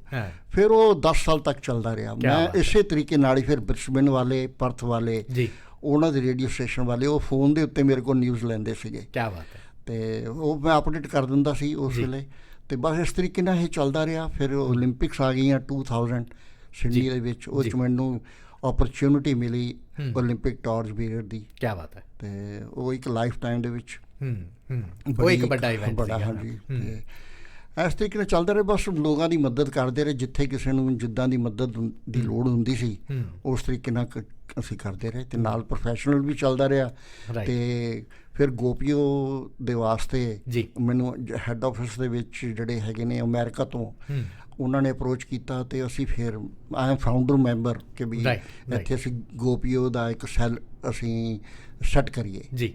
ਤੇ ਉਹ ਅਸੀਂ ਸੈੱਟ ਕੀਤਾ। ਓਕੇ। ਤੇ ਸਾਡਾ chapter GOPIO Sydney north west chapter ਅਜੇ ਤੱਕ ਚੱਲਦਾ ਪਿਆ ਹੈ। ਰਾਈਟ। ਅੱਛਾ, ਜਿਨ੍ਹਾਂ ਨੂੰ ਘੱਟ ਜਾਣਕਾਰੀ ਹੈ ਜਾਂ ਜਿਹੜੇ ਨਵੇਂ ਮਾਈਗ੍ਰੈਂਟ ਹੈਗੇ ਨੇ ਉਹਨਾਂ ਨੂੰ ਦੱਸ ਦਈਏ ਕਿ ਗੋਪੀਓ ਚੈਪਟਰ ਦੇ ਅਧੀਨ ਹਰਮੋਹਨ ਵਾਲੀਆ ਜੀ ਹੋਣੀ ਜਾਂ ਇਹਨਾਂ ਦੀ ਸੰਸਥਾ ਜਿਹੜੀ ਆ ਉਹ ਇਸ ਤਰੀਕੇ ਦੇ ਨਾਲ ਕੰਮ ਕਰਦੇ ਨੇ, ਕਿਉਂਕਿ ਆਸਟ੍ਰੇਲੀਆ ਦੇ ਵਿੱਚ ਜਿਹੜੇ ਮੇਨ ਸਟਰੀਮ ਐਜੂਕੇਸ਼ਨ ਹੈਗੀ ਹੈ, ਉਸ ਐਜੂਕੇਸ਼ਨ ਦੇ ਵਿੱਚ ਜਿਹੜੇ ਬੱਚਿਆਂ ਨੇ ਐਕਸੈਲ ਕੀਤਾ ਹੁੰਦਾ, ਜਿਨ੍ਹਾਂ ਨੇ ਵਧੀਆ ਕਾਰਗੁਜ਼ਾਰੀ ਕੀਤੀ ਹੁੰਦੀ ਆ, ਔਰ ਜਿਨ੍ਹਾਂ ਦੇ ਜਿਹੜਾ ਮਾਰਕਸ ਜਿਹੜੇ ਹੈਗੇ ਨੇ ਟੌਪ 8 ਮਾਰਕਸ ਹੁੰਦੇ ਹੈਗੇ ਨੇ, ਤਾਂ ਉਹਨਾਂ ਨੂੰ ਇਹ ਇੱਕ ਤਰੀਕੇ ਦੇ ਨਾਲ ਹੌਸਲਾ ਅਫਜ਼ਾਈ ਕਰਦੇ ਹੈਗੇ ਨੇ ਅਵਾਰਡ ਭਾਈਚਾਰੇ ਦੇ ਵਿੱਚੋਂ, ਉਹਨਾਂ ਨੂੰ ਅਵਾਰਡ ਕਰਦੇ ਹੈਗੇ ਨੇ ਤਾਂ ਕਿ ਵੱਧ ਤੋਂ ਵੱਧ ਜਿਹੜੇ ਭਾਈਚਾਰੇ ਦੇ ਵਿੱਚ ਜਿਹੜੇ ਲੋਕ ਰਹਿ ਰਹੇ ਹੈਗੇ ਨੇ ਉਹ ਆਪਣੇ ਬੱਚਿਆਂ ਨੂੰ ਉਤਸ਼ਾਹਿਤ ਕਰਨ ਅਤੇ ਉਹ ਵੀ ਇਸ ਪਾਸੇ ਨੂੰ ਪਾਉਣ। ਤਾਂ ਇੱਕ ਚੰਗਾ ਉਪਰਾਲਾ ਹੈਗਾ ਉਹ ਵੀ ਭਾਜੀ। ਹਾਂਜੀ। ਸੋ ਇਹਦੇ ਨਾਲ ਨਾਲ ਕੈਮਰੇ ਦਾ ਸ਼ੌਂਕ ਕਿੱਥੋਂ ਪੈ ਗਿਆ? ਕੈਮਰੇ ਦਾ ਸ਼ੌਂਕ ਤਾਂ ਮੈਨੂੰ ਪਹਿਲਾਂ ਹੀ ਸੀਗਾ, ਪਰ ਜਦੋਂ ਈਵੈਂਟ ਤੇ ਜਾਣਾ ਤੇ ਮੈਂ ਇੱਕ ਮੇਰੇ ਕੋਲ ਪਹਿਲਾਂ ਛੋਟਾ ਕੈਮਰਾ ਸੀਗਾ ਜੀ, ਤੇ ਮੈਂ ਫੋਟੋਆਂ ਜਦੋਂ ਖਿੱਚਣੀਆਂ ਤੇ ਸਾਰੇ ਜਣੇ ਫਿਰ ਫੇਸਬੁੱਕ ਤੇ ਪਾਉਂਦੇ ਸੀ, ਮੈਂ ਵੀ ਪਾ ਦਿੰਦਾ ਸੀ ਜੀ। ਪਰ ਮੈਨੂੰ ਨਹੀਂ ਸੀ ਪਤਾ ਕਿ ਮੇਰੀਆਂ ਫੋਟੋਆਂ ਲੋਕ ਪਸੰਦ ਕਰਦੇ। ਪਸੰਦ ਹੋ ਰਹੀ ਹੈ। ਮੈਨੂੰ ਨਹੀਂ ਸੀ ਪਤਾ, ਮੈਨੂੰ ਲੋਕਾਂ ਕੋਲੋਂ ਹੀ ਪਤਾ ਲੱਗਿਆ ਜੀ ਕਿ ਯਾਰ ਤੇਰੀਆਂ ਫੋਟੋਆਂ ਬੜੀਆਂ ਅੱਛੀਆਂ ਹੁੰਦੀਆਂ ਨੇ। ਹਾਂ, ਉਹ ਤੋਂ ਮੈਨੂੰ ਇਨਕਰੇਜਮੈਂਟ ਮਿਲੀ। ਮੈਂ ਫਿਰ ਸੀਰੀਅਸ ਹੋ ਗਿਆ, ਫਿਰ ਅੱਛਾ ਕੈਮਰਾ ਖਰੀਦਿਆ ਰਾਈਟ। ਤੇ ਅੱਛਾ ਕੈਮਰਾ ਖਰੀਦ ਕੇ ਜਿਉਂ ਮੈਨੂੰ ਇਨਕਰੇਜਮੈਂਟ ਲੋਕਾਂ ਕੋਲੋਂ ਮਿਲਦੀ ਰਹੀ, ਉਸੇ ਤਰੀਕੇ ਦੇ ਨਾਲ ਮੈਂ ਆਪਣੇ ਸਕਿੱਲ ਨੂੰ ਇੰਪਰੂਵ ਕਰਦਾ ਗਿਆ। ਪਰ ਮੈਂ ਟ੍ਰੇਨਿੰਗ ਕਿਸੇ ਕੋਲ ਨਹੀਂ, ਸਾਰਾ ਮੇਰਾ ਆਪਣਾ ਹੀ ਹੈ। ਮੈਂ ਉਹੀ ਉੱਥੇ ਆਉਣ ਲੱਗਿਆ ਸੀਗਾ ਕਿ engineer turned tabla player turned cameraman turned community service ਦੇ ਵਿੱਚ ਰਹਿਣ ਵਾਲਾ ਵਿਅਕਤੀ। ਤੇ ਫਿਰ ਹੌਲੀ ਹੌਲੀ ਆ ਮੇਰੇ ਹੱਥ ਦੇ ਵਿੱਚ ਇੱਕ ਕਿਤਾਬ ਹੈਗੀ ਹੈ, success stories of Indo Australians 50 inspirational stories of trials and triumphs. So ਇਹ ਕਿਤਾਬ ਵੀ ਜਿਹੜੀ ਹੈ ਕੰਪਾਈਲ ਹਰਮੋਨ ਵਾਲੀਆ ਜੀ ਤਰਫ ਤੋਂ ਕੀਤੀ ਗਈ ਹੈਗੀ ਹੈ। ਭਾਜੀ ਇਸ ਕਿਤਾਬ ਬਾਰੇ ਦੱਸੋ। ਇਹ ਰੰਗਦਾਰ ਕਿਤਾਬ, ਬੜੀ ਖੂਬਸੂਰਤ ਕਿਤਾਬ ਹੈਗੀ ਹੈ, ਇੱਕ ਕਾਫੀ ਟੇਬਲ ਬੁੱਕ ਹੈ। ਇਹਦਾ ਆਈਡੀਆ ਕਿੱਥੋਂ ਆਇਆ ਕਿ ਇਹ 50 ਐਸੀਆਂ ਸ਼ਖਸੀਅਤਾਂ ਆਸਟ੍ਰੇਲੀਆ ਦੀਆਂ ਤੇ ਉਹਨਾਂ ਦੀ ਜ਼ਿੰਦਗੀ ਦੇ ਬਾਰੇ ਲਿਖਿਆ ਜਾਵੇ? ਬਹੁਤ ਅੱਛਾ ਕੁਐਸਚਨ ਕੀਤਾ ਤੁਸੀਂ। ਜਦੋਂ ਇੱਥੇ ਮੈਂ ਆਇਆ ਤੇ ਮੈਂ ਦੇਖ ਰਿਹਾ ਸੀਗਾ ਕਿ ਲੈਨ ਕੈਨਾ ਤੇ ਕ੍ਰਿਸਟਨ ਜਾਰਡਨ ਹਿਸਟੋਰੀਅਨ ਹੈਗੇ ਆ ਜੀ। ਉਹਨਾਂ ਨੇ ਕੁਝ ਕਿਤਾਬਾਂ ਲਿਖੀਆਂ ਜਿਹੜੀਆਂ ਕਿ ਅੱਜ ਤੋਂ 200 ਸਾਲ ਪਹਿਲਾਂ ਜਦੋਂ ਇੰਡੀਅਨ ਇੱਥੇ ਆਏ ਜੀ, ਤੇ ਉਹਨਾਂ ਨੇ ਕਿਸ ਤਰੀਕੇ ਨਾਲ ਖੋਜ ਕਰਕੇ ਉਹਨਾਂ ਨੇ ਲਿਖਿਆ। ਰਾਈਟ। ਤੇ ਮੇਰੇ ਦਿਮਾਗ ਵਿੱਚ ਇਹ ਆਇਆ ਕਿ ਅੱਜ ਦੀ ਜਿਹੜੀ ਇੱਥੇ ਜਨਰੇਸ਼ਨ ਚੱਲ ਰਹੀ ਹੈ, ਅੱਜ ਤੋਂ 100 ਸਾਲ ਜਾਂ 200 ਸਾਲ ਬਾਅਦ ਫਿਰ ਕੋਈ ਖੋਜ ਕਰੇਗਾ ਕਿ ਸਾਡੀ ਇਹ ਕਰੰਟ ਜਨਰੇਸ਼ਨ 'ਚ ਕਿਹੋ ਜਿਹੇ ਬੰਦੇ ਸੀਗੇ। ਤੇ ਮੈਂ ਕਿਹਾ ਫਿਰ ਇਹਨੂੰ ਡਾਕੂਮੈਂਟ ਕਰੀਏ ਕਿਸੇ ਤਰੀਕੇ ਨਾਲ। ਮੈਂ ਫਿਰ ਸੋਚਿਆ ਕਿ 1950 ਤੋਂ ਅੱਗੇ ਲਵਾਂ, ਕਿਉਂਕਿ 1950 ਤੋਂ ਸਾਡੇ ਲੋਕ ਆਣੇ ਸ਼ੁਰੂ ਹੋ ਗਏ ਸੀ ਕੋਲੰਬੋ ਪਲਾਨ ਦੇ ਦੁਆਰਾ। ਤੇ ਮੈਂ ਕਿਹਾ ਉੱਥੋਂ ਮੈਂ ਸ਼ੁਰੂ ਕਰਦਾ ਕਿ ਮੈਂ ਜਿਹੜੇ ਕਿ ਲੋਕ ਮੈਨੂੰ ਕੁਝ ਨਜ਼ਰ ਵੀ ਆ ਰਹੇ ਨੇ, ਕੁਝ ਉਹਨਾਂ ਦੇ ਬਾਰੇ ਸਾਨੂੰ ਪਤਾ ਵੀ ਹੈਗਾ, ਜਾਣਕਾਰੀ ਵੀ ਮਿਲ ਸਕਦੀ ਹੈ, ਤੇ ਉਹਨਾਂ ਦੀ ਅੱਗੇ ਦੀ ਜਨਰੇਸ਼ਨ ਵੀ ਹੈਗੀ ਹੈ। ਮੈਂ 1950 ਨੂੰ ਟੀਚਾ ਲੈ ਕੇ ਤੇ ਮੈਂ ਉਹ ਲੋਕਾਂ ਨੂੰ ਕੰਟੈਕਟ ਕਰਨਾ ਸ਼ੁਰੂ ਕੀਤਾ। ਉਹ ਫਿਰ ਅੱਗੇ ਤੋਂ ਅੱਗੇ ਮੈਂ ਬਹੁਤ ਸਾਰੇ ਲੋਕਾਂ ਨੂੰ ਕੰਟੈਕਟ ਕੀਤਾ। ਹੁਣ ਇੱਕ ਦੂਜੇ ਦੇ ਅਸੀਂ ਮਿਲਦੇ ਤਾਂ ਹੈਗੇ ਆ, ਪਰ ਕ੍ਰੈਡੈਂਸ਼ੀਅਲਸ ਨਹੀਂ ਪਤਾ ਹੁੰਦੇ। ਤੇ ਉਹ ਕ੍ਰੈਡੈਂਸ਼ੀਅਲਸ ਤਾਂ ਹੀ ਪਤਾ ਲੱਗਦਾ ਹੈ ਜੇ ਤੁਸੀਂ ਜਾਂ ਤਾਂ ਡਾਕੂਮੈਂਟ ਉਹਦਾ ਤੁਸੀਂ ਪੜ੍ਹੋ, ਤੇ ਜਾਂ ਉਹ ਤੁਹਾਨੂੰ ਖੁਦ ਦੱਸਣਾ। ਬਿਲਕੁਲ ਠੀਕ। ਸੋ ਸਾਨੂੰ ਮਿਲਦੇ ਤਾਂ ਬਹੁਤ ਲੋਕ ਆ। ਹੁਣ ਇਹ ਕਿਤਾਬ ਦੇ ਬਾਅਦ ਜਦੋਂ ਇਹ ਛਪੀ ਹੈ, ਕਈ ਲੋਕਾਂ ਨੇ ਕਿਹਾ ਯਾਰ ਤੂੰ ਸਾਡੇ ਬਾਰੇ ਤਾਂ ਲਿਖਿਆ ਨਹੀਂ, ਸਾਨੂੰ ਅਪਰੋਚ ਨਹੀਂ ਕੀਤਾ। ਮੈਂ ਕਿਹਾ ਮੈਨੂੰ ਪਤਾ ਨਹੀਂ ਕਿ ਤੁਹਾਡੇ ਕ੍ਰੈਡੈਂਸ਼ੀਅਲਸ ਕੀ ਹੈਗੇ ਆ, ਜਾਂ ਤਾਂ ਕੋਈ ਮੈਨੂੰ ਦੱਸੇ। ਮੈਂ ਤੇ ਲੱਭਦਾ ਰਹਿੰਦਾ ਕਿ ਬੰਦੇ ਮੈਨੂੰ ਅਪਰੋਚ ਕਰਨ ਤੇ ਮੈਂ ਉਹਨਾਂ ਨੂੰ ਡਾਕੂਮੈਂਟ ਕਰਾਂ ਉਹਨਾਂ ਦੀ ਸਟੋਰੀ। ਖੈਰ ਐਨੀਵੇ, ਮੈਂ ਅੱਗੇ ਤੋਂ ਅੱਗੇ ਇਸੇ ਤਰੀਕੇ ਨਾਲ ਹਰ ਖੇਤਰ ਦਾ ਮੈਂ ਬੰਦਾ ਲੱਭਣ ਦੀ ਕੋਸ਼ਿਸ਼ ਕੀਤੀ। ਮੈਂ ਤਕਰੀਬਨ 100-150 ਬੰਦਿਆਂ ਨੂੰ ਕੀਤਾ, ਪਰ ਕੁਝ ਬੰਦਿਆਂ ਨੂੰ ਲਿਖਣਾ ਨਹੀਂ ਆਉਂਦਾ। ਬਿਲਕੁਲ ਠੀਕ। ਤੇ ਉਹਨਾਂ ਨੂੰ ਫੋਲੋ ਅਪ ਕਰਨ ਦੇ ਵਿੱਚ ਬੜਾ ਟਾਈਮ ਲੱਗਦਾ ਹੈ। ਫਿਰ ਉਹਨਾਂ ਨੂੰ ਕਹੀਦਾ ਵੀ ਕਿਸੇ ਦੀ ਮਦਦ ਲੈ ਲਓ ਤੁਸੀਂ, ਜੇ ਤੁਸੀਂ ਨਹੀਂ ਲਿਖ ਸਕਦੇ ਕਿਸੇ ਕੋਲ ਲਿਖਵਾ ਲਓ। ਠੀਕ ਹੈ। ਤੇ ਕੁਛ ਨੇ ਤੇ ਕਰ ਲਿਆ, ਪਰ ਕੁਛ ਸੁਸਤੀ ਵਿੱਚ ਪੈ ਗਏ, ਕੁਛ ਨੇ ਨਹੀਂ। ਸੋ ਇਸ ਤਰੀਕੇ ਨਾਲ ਬੜੀ ਮੁਸ਼ਕਿਲ ਇਹ 50 ਸਟੋਰੀਜ਼ ਮੈਂ ਇਕੱਠੀਆਂ ਕੀਤੀਆਂ। ਇਹ ਜਦੋਂ ਡਾਕੂਮੈਂਟ ਬਣ ਗਿਆ ਤੇ ਇੰਡੀਅਨ ਕੌਂਸੂਲੇਟ ਨੇ ਜਦੋਂ ਦੇਖੀ, ਉਹਨਾਂ ਨੇ ਕੁਝ ਕਿਤਾਬਾਂ ਵੀ ਖਰੀਦੀਆਂ ਵੀ ਸੀ। ਉਹਨਾਂ ਨੇ ਕਿਹਾ ਕਿ ਨੈਕਸਟ ਕਿਤਾਬ ਲਿਖਣੀ ਹੈ ਤੁਸੀਂ? ਮੈਂ ਕਿਹਾ ਹਾਂਜੀ ਲਿਖਾਂਗਾ। ਕਹਿੰਦੇ ਇਸੇ ਤਰ੍ਹਾਂ ਦੀ? ਮੈਂ ਕਿਹਾ ਹਾਂਜੀ। ਕਹਿੰਦੇ ਫਿਰ 75 ਸਟੋਰੀਆਂ ਲਿਖਿਓ। ਅੱਛਾ। ਮੈਂ ਕਿਹਾ ਜੀ ਕਿਉਂ? ਕਹਿਣ ਲੱਗੇ 75ਵਾਂ ਸਾਡਾ ਇੰਡੀਪੈਂਡੈਂਸ ਡੇ ਆ ਰਿਹਾ, ਉਹਨੂੰ ਡੈਡੀਕੇਟ ਕਰਨ ਵਾਸਤੇ।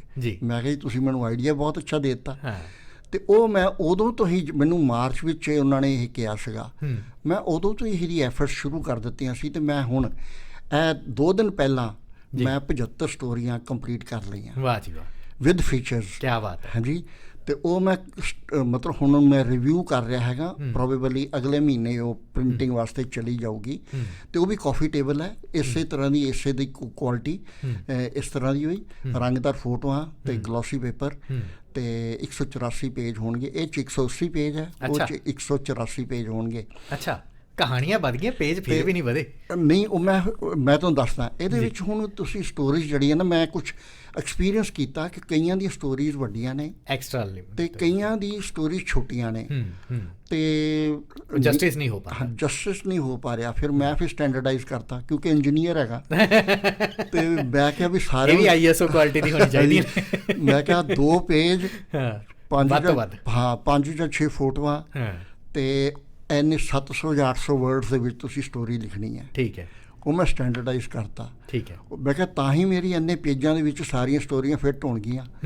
ਅਤੇ ਉਸ ਤਰੀਕੇ ਦੇ ਨਾਲ ਮੈਂ ਹੁਣ ਸਾਰਿਆਂ ਨੂੰ 2 ਪੇਜ ਦਿੱਤੇ ਹੋਏ ਆ। ਓਕੇ। ਅਤੇ ਉਹਨਾਂ ਦੀਆਂ ਅਚੀਵਮੈਂਟਸ ਜਿਹੜੀਆਂ ਨੇ ਡਾਕੂਮੈਂਟ ਕੀਤੀਆਂ ਨੇ ਜੀ। ਅਤੇ ਉਹ ਵੀ ਹਰ ਖੇਤਰ 'ਚ ਮੈਂ ਬੰਦਾ ਲਿਆ ਹੈ ਅਤੇ ਉਹ ਵੀ ਦੇਖਣ ਵਾਲੀ ਬੁੱਕ ਹੋਏਗੀ। ਉਹ ਵੀ ਇੱਕ ਮਤਲਬ ਇੱਕ ਤਰ੍ਹਾਂ ਦੀ ਉਹ ਜਿਹਨੂੰ ਕਹਿੰਦੇ ਹੋ ਨਾ ਹੀਰਾ ਟਾਈਪ। ਕਿਆ ਬਾਤ। ਉਹ ਉਹੀ ਚੀਜ਼ ਹੋਏਗੀ। ਕਿਆ ਬਾਤ ਹੈ। ਹਾਂਜੀ। ਇਹਨਾਂ ਦੇ ਵਿੱਚ ਤੁਸੀਂ ਆਪਣੀ ਕਹਾਣੀ ਲਿਖੀ ਹਰਮੋਹਨ ਜੀ? ਇਹਦੇ ਵਿੱਚ ਮੇਰੀ ਕਹਾਣੀ ਹੈਗੀ ਹੈ। ਹਾਂਜੀ। ਉਹਦੇ ਵਿੱਚ ਨਹੀਂ ਹੈ ਕਿਉਂਕਿ ਇੱਕ ਵਾਰੀ ਉਹ ਸਾਰੇ ਨਵੇਂ ਬੰਦੇ ਆ। ਅੱਛਾ, ਉਹਦੇ 'ਚ ਵੱਖਰੇ ਹੀ ਨੇ? ਵੱਖਰੇ, ਸਾਰੇ ਵੱਖਰੇ। ਠੀਕ ਹੈ। ਹਰ ਬੁੱਕ ਦੇ ਵਿੱਚ ਜੇ ਮੈਂ ਹੋਰ ਵੀ ਅੱਗੇ ਬੁੱਕ ਲਿਖੀ ਉਹਦੇ 'ਚ ਵੀ ਪੁੱਛਣ ਲੱਗਿਆ ਸੀ 50 ਦਾ 75 ਹੋ ਗਿਆ, ਹੁਣ 100 ਹੋਣ ਜਾ ਰਿਹਾ। ਨਹੀਂ, ਕਹਿ ਨਹੀਂ ਸਕਦੇ। ਅਤੇ ਮਤਲਬ ਜੇ ਮੈਂ ਹੋਰ ਕੋਈ ਬੁੱਕ ਲਿਖੀ ਉਹਦੇ 'ਚ ਵੀ ਵੱਖਰੇ ਬੰਦੇ ਹੋਣਗੇ। ਬਿਲਕੁਲ ਠੀਕ। ਹਰ ਵਾਰੀ ਨਵੇਂ ਬੰਦੇ ਹੋਣਗੇ। ਠੀਕ ਹੈ। ਸੋ ਇਹਨੂੰ ਤੁਸੀਂ ਵਿਕਰੀ ਤੇ ਤਾਂ ਨਹੀਂ ਲਗਾਇਆ ਹੋਇਆ ਹੈ? ਨਹੀਂ ਲਗਾਇਆ। ਅੱਛਾ, ਲਗਾਇਆ। ਹਾਂ। ਸੋ ਕਿਸ ਤਰੀਕੇ ਦੇ ਨਾਲ ਇਹਨੂੰ? ਇਹ $50 ਮੇਰੇ ਕੋਲ ਮਤਲਬ ਉਹ ਇਹ ਹੈ, ਮੈਂ ਇਹ ਇੰਨੀ ਕੁ ਕਾਸਟ ਰੱਖੀ ਹੈ ਤਾਂ ਕਿ ਮੈਂ ਲੋਕਾਂ ਦੇ ਉੱਤੇ ਜ਼ਿਆਦਾ ਬੋਝ ਵੀ ਨਾ ਪਵੇ ਅਤੇ ਮੇਰੀ ਕਾਸਟ ਵੀ ਨਿਕਲ ਆਏ ਅਤੇ ਜਿਹੜੀ ਅਗਲੀ ਬੁੱਕ ਲਿਖਣੀ ਹੈ ਉਹਦੇ ਵਾਸਤੇ ਮੇਰੇ ਕੋਲ ਕੁਛ ਬਜਟ ਆ ਜਾਏ। ਬਜਟ ਵੀ ਆ ਜਾਵੇ। ਠੀਕ ਹੈ। ਉਹ ਆਈ ਚਲਾਈ ਵੀ ਹੋਈ ਜਾਂਦੀ ਹੈ। ਅਤੇ ਅੱਜ ਕੱਲ੍ਹ ਫਿਰ ਕਿਸ ਤਰੀਕੇ ਦੇ ਨਾਲ ਹੁਣ ਜ਼ਿੰਦਗੀ ਚੱਲ ਰਹੀ ਹੈਗੀ ਹਰਮੋਹਨ ਜੀ? ਜ਼ਿੰਦਗੀ ਤੁਸੀਂ ਦੇਖਦੇ ਹੋ ਹਰ ਇਵੈਂਟ ਦੇ ਵਿੱਚ ਮੈਨੂੰ ਜਦੋਂ ਇਨਵੀਟੇਸ਼ਨ ਕਿਤੋਂ ਮਿਲ ਜਾਂਦਾ ਹੈ ਜੀ, ਅਤੇ ਜਿੱਥੇ ਕਈ ਵਾਰੀ 2 3 ਵੀ ਇਨਵੀਟੇਸ਼ਨ ਹੁੰਦੇ ਸੇਮ ਟਾਈਮ 'ਤੇ ਮੈਂ ਨਹੀਂ ਕਰ ਪਾਉਂਦਾ, ਪਰ ਜਿਹੜਾ ਫਸਟ ਕਮ ਫਸਟ ਸਰਵ ਅਤੇ ਜਿਹੜਾ ਪਹਿਲਾਂ ਆ ਜਾਂਦਾ ਹੈ ਉਹ ਮੈਂ ਉਹਨੂੰ ਯੈਸ ਕਰ ਦਿੰਦਾ ਹੈਗਾ। ਅਤੇ ਜਾਈਦਾ ਉਹਨਾਂ ਨੂੰ ਕਵਰ ਕਰੀਦਾ। ਹੁਣ ਮੇਰੇ ਕੋਲ 70,000 ਫੋਟੋਆਂ ਨੇ ਮੇਰੀ ਐਲਬਮ ਦੇ ਵਿੱਚ। ਹਾਂਜੀ, 70,000 ਫੋਟੋਆਂ ਨੇ। ਅਤੇ ਮੈਂ ਫਿਰ ਜਦੋਂ ਅਗਲੀਆਂ ਬੁੱਕਸ ਲਿਖਦਾ ਮੈਂ ਫਿਰ ਉਹਦੇ ਵਿੱਚੋਂ ਸਿਲੈਕਟ ਵੀ ਕਰਦਾ ਉਹ ਜਿਹੜੀਆਂ ਮੈਂ ਇੰਨੀ ਮਿਹਨਤ ਕੀਤੀ ਹੋਈ ਹੈ ਉਹਨਾਂ ਨੂੰ ਡਿਫਰੈਂਟ ਫੀਚਰਸ ਦੇ ਵਿੱਚ ਮੈਂ ਉਹਨਾਂ ਨੂੰ ਫਿਰ ਡਾਕੂਮੈਂਟ ਕਰਦਾ ਹੈਗਾ ਕਿ ਕਿੱਥੇ ਕਿਹੜੀ ਇਵੈਂਟ ਕਿੱਥਾਂ ਹੋਇਆ, ਕਿਸ ਤਰ੍ਹਾਂ ਹੋਇਆ। ਅਤੇ ਉਹ ਹੁਣ ਇਹ ਜਿਹੜੀ ਨਵੀਂ ਬੁੱਕ ਆ ਰਹੀ ਹੈ ਉਹਦੇ ਵਿੱਚ ਹੁਣ ਵਿਦ ਕੈਪਸ਼ਨ ਉਹ ਸਾਰਾ ਕੁਛ ਅਸੀਂ ਡਾਕੂਮੈਂਟ ਕੀਤਾ ਹੋਇਆ। ਕਿਆ ਬਾਤ ਹੈ। ਅੱਛਾ, ਇੱਥੋਂ ਇੱਕ ਕਹਿੰਦੇ ਹੁੰਦੇ ਨਾ ਕਿ ਇੱਕ ਇੰਡੀਅਨ ਜਿਹੜਾ ਹੈਗਾ ਉਹਨੂੰ ਤੁਸੀਂ ਇੰਡੀਆ 'ਚੋਂ ਤਾਂ ਕੱਢ ਦਿੰਦੇ ਹੋ ਪਰ ਇੰਡੀਆ ਉਹਦੇ ਦਿਲ 'ਚੋਂ ਨਹੀਂ ਕੱਢ ਸਕਦੇ ਹੈਗੇ। ਸੋ ਤੁਸੀਂ ਇਸੇ ਕਰਕੇ ਤੁਸੀਂ ਆਪਣੀ ਜ਼ੁਬਾਨ ਦੇ ਨਾਲ ਵੀ ਜੁੜੇ ਹੋਏ ਹੈਗੇ ਹੋ। ਅੱਗੇ ਜਿਹੜੀ ਜਨਰੇਸ਼ਨ ਹੈ ਅਗਲੀ ਉਹਨਾਂ ਨੂੰ ਵੀ ਜੋੜ ਕੇ ਰੱਖਦੇ ਹੋ। ਕਦੋਂ ਜਿਵੇਂ ਆਉਣਾ ਜਾਣਾ ਹੁੰਦਾ ਇੰਡੀਆ, ਚਲੋ ਹੁਣ ਤਾਂ 2 ਸਾਲਾਂ ਤੋਂ ਜ਼ਰੂਰ ਥੋੜ੍ਹਾ ਖਲਲ ਪਿਆ ਸੀਗਾ, ਪਰ ਜਦੋਂ ਆਉਣਾ ਜਾਣਾ ਹੁੰਦਾ ਹੈਗਾ ਤਾਂ ਕਿਸ ਤਰੀਕੇ ਦੇ ਨਾਲ ਤੁਸੀਂ ਤੁਹਾਡੀ ਜਿਹੜੀ ਅਪਰੋਚ ਰਹਿੰਦੀ ਹੈਗੀ ਹੈ ਜਦੋਂ ਉੱਥੇ ਦੀ ਜਨਰੇਸ਼ਨ ਪੁੱਛਦੀ ਹੈ ਵੀ ਤੁਸੀਂ ਉੱਥੇ ਹੈਗੇ ਹੋ, ਤੁਸੀਂ ਐਸਟੈਬਲਿਸ਼ਡ ਹੈਗੇ ਹੋ, ਅਸੀਂ ਜਾਈਏ ਕਿ ਨਾ ਜਾਈਏ, ਤਾਂ ਕਿਸ ਤਰੀਕੇ ਦੀ ਰਾਏ ਹੁੰਦੀ ਹੈ? ਅਤੇ ਜਦੋਂ ਜਿਹੜੇ ਬੱਚੇ ਇੱਥੇ ਆ ਵੀ ਜਾਂਦੇ ਨੇ ਉਹਨਾਂ ਦੇ ਨਾਲ ਤੁਹਾਡਾ ਕੀ, ਉਹਨਾਂ ਨੂੰ ਕੀ ਜਿਹੜੇ ਥਾਟਸ ਹੁੰਦੇ ਨੇ ਆਪਣੇ ਸ਼ੇਅਰ ਕਰਦੇ ਹੋ ਕਿ ਆਹ ਕੰਮ ਕਰਿਓ ਭਾਈ, ਆਹ ਨਾ ਕਰਿਓ? ਜਦੋਂ ਇੰਟਰਨੈਸ਼ਨਲ ਸਟੂਡੈਂਟਸ ਇੱਥੇ ਆਉਣੇ ਸ਼ੁਰੂ ਹੋਏ ਸੀ 2007, 8, 9 ਦੇ ਵਿੱਚ, ਉਦੋਂ ਬਹੁਤ ਥੋੜ੍ਹੇ ਆ ਰਹੇ ਸੀ। ਅਤੇ ਮੈਂ ਉਦੋਂ ਗਲੈਨਵੁੱਡ ਗੁਰਦੁਆਰੇ ਦਾ ਜਨਰਲ ਸੈਕਟਰੀ ਹੁੰਦਾ ਸੀਗਾ। ਅੱਛਾ ਜੀ। ਅਤੇ ਨਹੀਂ, ਉਸ ਤੋਂ ਪਹਿਲਾਂ ਮੈਂ ਹੁੰਦਾ ਸੀਗਾ ਪਰ ਮੇਰੇ ਲਿੰਕ ਹੁੰਦੇ ਸੀ ਗੁਰਦੁਆਰੇ ਦੇ ਨਾਲ। ਅਤੇ ਮੈਂ ਉੱਥੇ ਉਹਨਾਂ ਨਾਲ ਮੈਨੇਜਮੈਂਟ ਨਾਲ ਗੱਲ ਕੀਤੀ ਕਿ ਜਿਹੜੇ ਨਵੇਂ ਬੱਚੇ ਆ ਰਹੇ ਨੇ, ਮੈਂ ਜਦੋਂ ਟ੍ਰੇਨ ਦੇ ਵਿੱਚ ਜਾਂਦਾ ਕੰਮ ਦੇ ਉੱਤੇ ਅਤੇ ਮੈਂ ਉਹਨਾਂ ਨੂੰ ਦੇਖਦਾ ਵੀ ਇੱਕ ਬੰਦਾ ਉਸ ਕੋਨੇ 'ਚ ਖੜ੍ਹਾ, ਇੱਕ ਦੂਸਰੇ ਕੋਨੇ 'ਚ ਖੜ੍ਹਾ ਅਤੇ ਉੱਥੋਂ ਡਾਇਲਾਗ ਹੋ ਰਿਹਾ, ਫਿਰ ਮੋਬਾਈਲ ਫੋਨ ਜਿਹੜਾ ਉੱਚੀ ਲੱਤਾਂ ਉੱਤੇ ਰੱਖ ਕਰਕੇ ਬੈਠ ਜਾਂਦੇ ਹੈ ਅਤੇ ਬੜੀ ਉੱਚੀ ਬੋਲਦੇ ਆ ਅਤੇ ਇਹਨਾਂ ਨੂੰ ਇੱਥੋਂ ਦੇ ਕਲਚਰ ਨਹੀਂ ਪਤਾ, ਇਹਨਾਂ ਨੂੰ ਗਾਈਡੈਂਸ ਚਾਹੀਦੀ ਹੈ। ਫਿਰ ਗੁਰਦੁਆਰੇ ਦੇ ਵਿੱਚ ਮੈਂ ਤਕਰੀਬਨ 3-4 ਸਾਲ ਮੈਂ ਕਲਾਸਿਸ ਲਗਾਉਂਦਾ ਸੀ ਹਰ ਵੀਕਐਂਡ 'ਤੇ। ਮੇਰੇ ਨਾਲ ਬਹੁਤ ਬੰਦੇ ਜੁੜ ਗਏ, ਸਰਕਾਰ ਨੂੰ ਵੀ ਪਤਾ ਲੱਗ ਗਿਆ ਅਤੇ ਨਿਊ ਸਾਊਥ ਵੇਲ ਗੌਰਮੈਂਟ ਦੇ ਬੰਦੇ ਵੀ ਆਉਣੇ ਸ਼ੁਰੂ ਹੋ ਗਏ ਕਿ ਅਸੀਂ ਇਹਨਾਂ ਦੀ ਕਿੱਦਾਂ ਹੈਲਪ ਕਰ ਸਕਦੇ ਹਾਂ। ਜਿਹੜੇ ਇੰਸਟੀਚਿਊਟ ਸੀਗੇ ਜਿਹੜੇ ਜਿੱਥੇ ਕਈ ਬੱਚੇ ਪੜ੍ਹਦੇ ਸੀ ਉਹ ਵੀ ਜੁੜ ਗਏ। ਇਸ ਤਰੀਕੇ ਦੇ ਨਾਲ ਅਸੀਂ ਫਿਰ ਉਹਨਾਂ ਦੀ ਹੈਲਪ ਕਰੀ ਦੀ ਸੀ ਕਿ ਤੁਸੀਂ ਕਿੱਦਾਂ ਵਿਚਰਨਾ ਹੈ, ਤੁਸੀਂ ਅਗਰ ਟ੍ਰੇਨ 'ਚ ਜਾ ਰਹੇ ਹੋ ਤਾਂ ਤੁਸੀਂ ਕਿਸ ਤਰੀਕੇ ਦੇ ਨਾਲ ਬਿਹੇਵ ਕਰਨਾ ਹੈ, ਜੇ ਤੁਸੀਂ ਕਿਸੇ ਨਾਲ ਗੱਲ ਕਰਨੀ ਹੈ ਤਾਂ ਕਿਸ ਤਰ੍ਹਾਂ ਗੱਲ ਕਰਨੀ ਹੈ, ਸੋਸ਼ਲ ਐਟੀਕੇਟ। ਅਤੇ ਨਾਲ ਦੀ ਨਾਲ ਹੀ ਉਹਨਾਂ ਦੀ ਜਿਹੜੀ ਕਈਆਂ ਨੂੰ ਜੋਬ ਨਹੀਂ ਸੀ ਮਿਲਦੀ ਅਤੇ ਉਹਨਾਂ ਨੂੰ ਜੋਬ ਦੇ ਵਿੱਚ ਹੈਲਪ ਕਰੀ ਦੀ ਸੀਗੀ। ਕਿਸੇ ਨੂੰ ਜਿਸ ਤਰੀਕੇ ਦੇ ਨਾਲ ਵੀ ਕਿਤੇ ਜੋਬ ਮਿਲਣੀ ਹੈ ਉਹਨੂੰ ਅਸੀਂ ਹੈਲਪ ਕਰੀ ਦੀ ਸੀ। ਫਿਰ ਕਈਆਂ ਕੋਲ ਬੇਸਿਕ ਕਮਿਊਨਿਟੀਜ਼ ਨਹੀਂ ਸੀ ਹੁੰਦੀਆਂ, ਅਸੀਂ ਉਹਨਾਂ ਨੂੰ ਬੇਸਿਕ ਕਮਿਊਨਿਟੀ ਆਪਣੇ ਘਰੋਂ ਲਿਆ ਕੇ, ਕਿਸੇ ਨੂੰ ਪੱਖੀ ਦੀ ਲੋੜ ਹੈ, ਕਿਸੇ ਨੂੰ ਕਿਸੇ ਹੋਰ ਚੀਜ਼ ਦੀ ਲੋੜ ਹੈ, ਰੇਡੀਓ ਦੀ ਲੋੜ ਹੈ ਜਾਂ TV ਦੀ ਲੋੜ ਹੈ ਜਾਂ ਬੈੱਡ ਦੀ ਲੋੜ ਹੈ, ਉਹ ਸਾਰੀਆਂ ਚੀਜ਼ਾਂ, ਚੇਅਰ ਦੀ ਲੋੜ ਹੈ, ਅਸੀਂ ਪ੍ਰੋਵਾਈਡ ਕਰਦੇ ਸੀ। ਕਈਆਂ ਕੋਲ ਪੁਰਾਣੇ ਕੰਪਿਊਟਰ ਸੀ ਉਹ ਵੀ ਦਿੱਤੇ ਆ ਅਸੀਂ। ਅਤੇ ਇਕੱਲਾ ਮੈਂ ਹੀ ਨਹੀਂ, ਬੜੇ ਲੋਕ ਸੀ ਜਿਨ੍ਹਾਂ ਨੇ ਕਿ ਡੋਨੇਟ ਕੀਤੇ ਅਤੇ ਅਸੀਂ ਫਿਰ ਉਹਨਾਂ ਨੂੰ ਅੱਗੇ ਡਿਸਟਰੀਬਿਊਟ ਕੀਤੇ। ਸੋ ਇਸ ਤਰੀਕੇ ਦੇ ਨਾਲ ਅਸੀਂ ਉਹ ਇਹ ਕੰਮ ਕੀਤਾ। ਅਸੀਂ ਗੋਪੀਓ ਦੇ ਥਰੂ ਜਦੋਂ ਅਸੀਂ ਫੰਡ ਰੇਜ਼ਿੰਗ ਕਰਦੇ ਹਾਂ, ਸਾਡੀ ਜਿੰਨੀ ਟੀਮ ਹੈਗੀ ਹੈ ਉਹਨਾਂ ਵਿੱਚ ਕੋਈ ਨਾ ਕੋਈ ਜਿਹੜਾ ਵੀ ਮੈਂਬਰ ਜਾਂਦਾ ਹੈਗਾ ਇੰਡੀਆ ਆਪਣੇ ਖਰਚੇ ਤੇ ਜਾਂਦਾ ਹੈ। ਅਸੀਂ ਰਿਮੋਟ ਏਰੀਆ ਦੇ ਵਿੱਚ ਜਾ ਕੇ ਜਿਹੜੇ ਸਕੂਲ ਹੈਗੇ ਗਰੀਬ ਬੱਚੇ ਜਿਨ੍ਹਾਂ ਨੂੰ ਕਿ ਬੇਸਿਕ ਅਮੈਨਿਟੀਜ਼ ਦੀ ਬੜੀ ਕਮੀ ਹੈ, ਉਹਨਾਂ ਕੋਲ ਚੱਪਲਾਂ ਵੀ ਨਹੀਂ ਹੈ ਪਾਉਣ ਨੂੰ, ਹਾਂਜੀ ਗਰਮ ਕੱਪੜੇ ਨਹੀਂ ਹੈ, ਅਸੀਂ ਉਹਨਾਂ ਨੂੰ ਅਪਰੋਚ ਕਰਦੇ ਹਾਂ। ਫਿਰ ਜਾ ਕੇ ਉਹਨਾਂ ਨੂੰ ਪੁੱਛਦੇ ਹਾਂ ਤੁਹਾਨੂੰ ਕੀ ਚਾਹੀਦਾ। ਸਕੂਲ ਦੇ ਵਿੱਚ ਜਾਂਦੇ ਹਾਂ, ਉਹਨਾਂ ਨੂੰ ਪੁੱਛਦੇ ਹਾਂ, ਉਹਨਾਂ ਨੂੰ ਅਸੀਂ ਫਿਰ ਉਹ ਬੇਸਿਕ ਅਮੈਨਿਟੀਜ਼ ਉੱਥੋਂ ਹੀ ਅਸੀਂ ਵੇਅਰ ਹਾਊਸਿਸ ਵਿੱਚੋਂ ਖਰੀਦ ਕੇ ਅਸੀਂ ਖੁਦ ਆਪਣੇ ਹੱਥੀਂ ਡਿਸਟਰੀਬਿਊਟ ਕਰਕੇ ਆਉਂਦੇ ਹਾਂ। ਰਾਈਟ, ਇਹ ਅੱਜ ਕੱਲ੍ਹ ਵੀ ਵੈਸੇ ਬਹੁਤ ਹੋ ਰਿਹਾ ਹੈਗਾ, ਮੈਂ ਇਹ ਨਹੀਂ ਕਹਿ ਰਿਹਾ ਹੈਗਾ ਕਿ ਇਹ ਤਾਂ ਹੋਣਾ ਚਾਹੀਦਾ ਹੈਗਾ। ਇੱਕ ਚੈਰਿਟੀ ਜਿਹੜੀ ਹੈਗੀ ਹੈ ਉਹ ਕਹਿੰਦੇ ਕਿ ਚੈਰਿਟੀ ਬਿਗਿਨਸ ਫਰੋਮ ਹੋਮ, ਘਰ ਤੋਂ ਹੀ ਸ਼ੁਰੂ ਹੋ ਜਾਣੀ ਚਾਹੀਦੀ ਹੈਗੀ ਹੈ। ਯਾਨੀ ਜਿੱਥੇ ਤੁਸੀਂ ਰਹਿ ਰਹੇ ਹੋ, ਇਹਦਾ ਕਹਿਣ ਦਾ ਮਤਲਬ ਇਹ ਹੁੰਦਾ ਹੈ ਕਿ ਤੁਸੀਂ ਜੇ ਸਿਡਨੀ 'ਚ ਰਹਿ ਰਹੇ ਹੋ ਤਾਂ ਇੱਥੋਂ ਹੀ ਸ਼ੁਰੂ ਹੋ। ਜਿਵੇਂ ਤੁਸੀਂ ਦੱਸਿਆ ਵੀ ਹੈ ਬੇਘਰਾਂ ਨੂੰ ਇੱਥੇ ਵੀ ਮਦਦ ਦੇ ਦਿੱਤੀ ਹੈ, ਪਰ ਇੱਕ ਟੇਸਟ ਜ਼ਰੂਰ ਹੁੰਦੀ ਹੈ ਕਿ ਆਪਣੇ ਦੇਸ਼ ਦੇ ਵਿੱਚ ਵੀ ਤਾਂ ਇੰਨੇ ਹੈਗੇ ਨੇ, ਉਹਨਾਂ ਨੂੰ ਵੀ ਮਦਦ ਦੀ ਲੋੜ ਹੈਗੀ। ਸੋ ਅੱਜ ਕੱਲ੍ਹ ਤਾਂ ਚੈਰਿਟੀ ਦੇ ਨਾਂ ਦੇ ਉੱਤੇ ਬੜੀਆਂ ਸਾਰੀਆਂ ਸੰਸਥਾਵਾਂ ਜਿਹੜੀਆਂ ਨੇ ਦੁਕਾਨਾਂ ਬਣਾ ਕੇ ਖੁੱਲ੍ਹ ਗਈਆਂ ਹੈਗੀਆਂ ਨੇ। ਮੈਂ ਨਹੀਂ ਕਹੂੰਗਾ ਕਿ ਸਾਰੇ, ਪਰ ਕੁਝ ਇੱਕ ਜ਼ਰੂਰ ਹੈਗੇ ਨੇ। ਸੋ ਤੁਹਾਨੂੰ ਲੱਗਦਾ ਹੈ ਕਿ ਹੁਣ ਇੱਕ ਕਿਸਮ ਦਾ ਕੁਝ ਗਲਤ ਲੋਕ ਜਿਹੜੇ ਗਲਤ ਸੋਚ ਦੇ ਨਾਲ ਆਉਂਦੇ ਹੈਗੇ ਨੇ, ਉਹਨਾਂ ਨੇ ਇੱਕ ਧੰਦਾ ਜਿਹਾ ਬਣਾ ਲਿਆ ਇਸ ਚੈਰਿਟੀ ਦੇ ਨਾਂ 'ਤੇ। ਅਤੇ ਜਿਹੜਾ ਤੁਸੀਂ ਸਟਾਰਟਿੰਗ ਦੇ ਵਿੱਚ ਜਿਹੜੀ ਗੱਲ ਕਹੀ ਸੀ ਉੱਥੇ ਲਿਆ ਕੇ ਮੈਂ ਖਤਮ ਕਰੂੰਗਾ ਕਿ ਉਹ ਫਿਰ ਵਿਸ਼ਵਾਸ ਜਿਵੇਂ ਉੱਠਣਾ ਸ਼ੁਰੂ ਹੁੰਦਾ। ਹਾਂਜੀ ਹਾਂਜੀ ਬਿਲਕੁਲ। ਤੇ ਬਹੁਤ ਸ਼ੁਕਰੀਆ ਹਰਮੋਹਨ ਜੀ। ਤੇ ਜਾਣ ਤੋਂ ਪਹਿਲਾਂ ਤੁਸੀਂ ਕੋਈ ਹੋਰ ਗੱਲ ਜੇ ਸਾਂਝੀ ਕਰਨੀ ਚਾਹੋ ਪਲੀਜ਼। ਮੈਂ ਇਸ ਕਿਤਾਬ ਤੋਂ ਇਲਾਵਾ 2 ਪੰਜਾਬੀ ਪੋਇਟਰੀ ਦੀਆਂ ਬੁੱਕਸ ਵੀ ਲਿਖੀਆਂ ਨੇ। ਅਰੇ ਵਾਹ। ਤੇ ਉਹ ਮੈਂ ਫ੍ਰੀ ਵੰਡਦਾ ਹੈਗਾ। ਅੱਛਾ। ਉਹ ਉਹਨਾਂ ਨੂੰ ਵੰਡਦਾ ਜਿਨ੍ਹਾਂ ਨੂੰ ਪੰਜਾਬੀ ਪੜ੍ਹਨੀ ਆਉਂਦੀ ਹੈ। ਕੀ ਬਾਤ ਹੈ। ਤੇ ਪਹਿਲੀ ਜਿਹੜੀ ਬੁੱਕ ਲਿਖੀ ਸੀ ਉਹ ਸੀ ਲਚਕਦਾਰ ਪਾਣੀ। ਅੱਛਾ। ਤੇ ਹੁਣ ਜਿਹੜੀ ਦੂਸਰੀ ਬੁੱਕ ਹੈ ਉਹ ਹਾਲੇ ਕਿਉਂਕਿ ਲੋਕਡਾਊਨ ਦੇ ਕਰਕੇ ਮੈਂ ਲਾਂਚ ਨਹੀਂ ਕਰ ਸਕਿਆ, ਪਰ ਮੇਰੇ ਕੋਲ ਬੁੱਕਸ ਹੈਗੀਆਂ ਨੇ ਕੁਛ, ਮੈਂ ਉਹ ਕਿਸੇ ਵੇਲੇ ਉਹ ਲਾਂਚ ਕਰਾਂਗਾ। ਤੇ ਉਹ ਵੀ ਜਿਹੜੀ ਉਹ ਹੈਗੀ ਆ ਫਲਸਫਾ ਜ਼ਿੰਦਗੀ। ਅੱਛਾ। ਤੇ ਦੋਏ ਕਵਿਤਾਵਾਂ ਦੀਆਂ? ਹਾਂ, ਪੰਜਾਬੀ ਪੋਇਟਰੀ। ਕੋਈ ਲਿਖੀ ਹੋਈ ਕੋਈ ਪਈ ਹੋਵੇ ਜੇ ਕੋਈ? ਹਾਂ ਮੇਰੇ ਕੋਲ ਮੈਂ ਲਿਆਂਦੀ ਹੋਈਆਂ। ਜੇ ਕੋਈ ਸ਼ੇਅਰ ਕਰਨਾ ਚਾਹੁੰਦੇ ਹੋ ਤਾਂ ਜ਼ਰੂਰ ਸ਼ੇਅਰ ਕਰ ਦਿਓ ਜੀ। ਤੇ ਅਸੀਂ ਦੱਸ ਦਈਏ ਜੀ ਕਿ ਅਕਸਰ ਇਸ ਕਿਸਮ ਦੇ ਪ੍ਰੋਗਰਾਮਾਂ ਦੇ ਵਿੱਚ ਅਸੀਂ ਲੋਕਲ ਸ਼ਖਸੀਅਤਾਂ ਨੂੰ ਇਸੇ ਕਰਕੇ ਲਿਆਉਂਦੇ ਹੈਗੇ ਹਾਂ ਕਿ ਜਿਸ ਤਰ੍ਹਾਂ ਹਰਮੋਹਨ ਜੀ ਨੇ ਖੁਦ ਦੱਸਿਆ ਕਿ ਉਹ ਆਪਣੀ ਜ਼ਿੰਦਗੀ ਦੇ ਵਿੱਚ ਰੋਜ਼ਾਨਾ ਪਤਾ ਹੀ ਨਹੀਂ ਕਿੰਨੇ ਕੁ ਬੰਦਿਆਂ ਨੂੰ ਮਿਲਦੇ ਹੈਗੇ, ਪਰ ਜਦੋਂ ਤੱਕ ਤੁਹਾਡਾ ਕਿਸੇ ਦੇ ਨਾਲ ਵਾਹ ਵਾਸਤਾ ਨਹੀਂ ਪੈਂਦਾ ਹੈਗਾ ਤਾਂ ਤੁਹਾਨੂੰ ਪਤਾ ਨਹੀਂ ਚੱਲਦਾ ਹੈਗਾ ਉਸ ਸ਼ਖਸ ਦੇ ਬਾਰੇ, ਉਹਦੀ ਸ਼ਖਸੀਅਤ ਦੇ ਬਾਰੇ।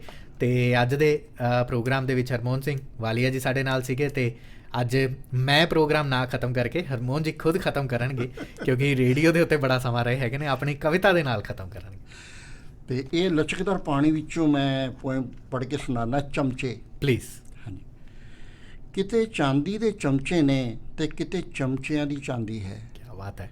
ਕਿਤੇ ਚਾਂਦੀ ਦੇ ਚਮਚੇ ਨੇ ਕਿਤੇ ਚਮਚਿਆਂ ਦੀ ਚਾਂਦੀ ਹੈ। ਚਮਚਾ ਯੁੱਗ ਵਿੱਚ ਚਮਚਾਗਿਰੀ ਕਰਨ ਵਾਲਿਆਂ ਦੇ ਵੀ ਚਮਚੇ ਹਨ।